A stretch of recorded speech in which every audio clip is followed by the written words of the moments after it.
মিষ্টি মিষ্টি তো কি হয়েছে মা? কি হয়েছে মিষ্টি? কি হয়েছে মা? কি হয়েছে? ওমা কাঁদছিস কেন? বল না কি হয়েছে, বল না। কাল রাতে লালন লালন মুখে ডেকে পাঠিয়েছিল বটে। তারপর কি হয়েছে? তারপর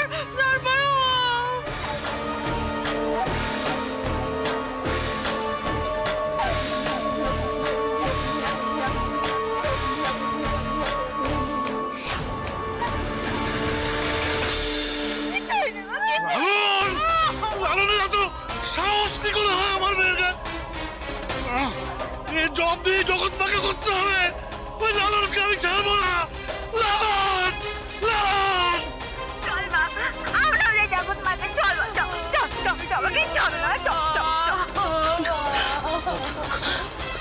শুনি চল। আমার সর্বনাশ হয়ে গেল জগৎ মা। এই দেখুন আমার মেয়ে সর্বনাশ করে দিয়েছে। লালনকে আমি ছাড়বো না, আমি ছাড়বো না। এই লালন লালন আমার মেয়ে সর্বনাশ করে এখন ঘুমোচ্ছে। দেখো সবাই দেখো।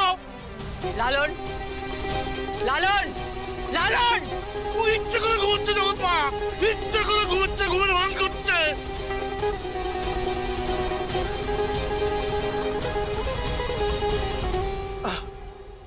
কে রে?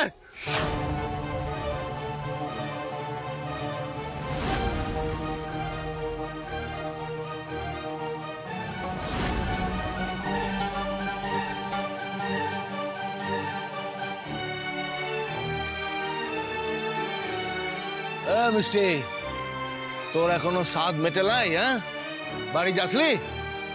উল্টে সবাইকে নিয়ে এসেছিস এখানে। হ্যাঁ,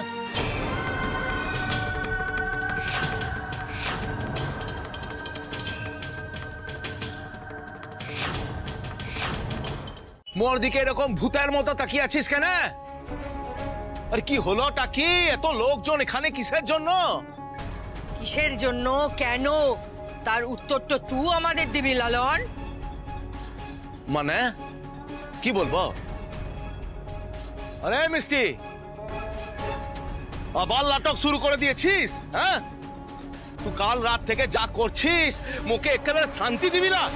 আপনি তুই শান্তি খুঁজছিস আমাদের ঘরে অশান্তি লাগিয়ে দিয়ে? আমাদের এত বড় একটা সর্বনাশ করে এভাবে কথা বলছিস? আচ্ছা লালন, তোর একটু লজ্জা করছে না? তুই এত বড় একটা অন্যায় করে এখন তেজ দেখাচ্ছিস? এক মিনিট, কিসের তেজ, কিসের অশান্তি, কিসের অন্যায়? মু তো কিছু বুঝে উঠতে পারছি না। কেউ বলবে আমার কি হচ্ছে? এ মা, তুই তো বল কি হয়েছে?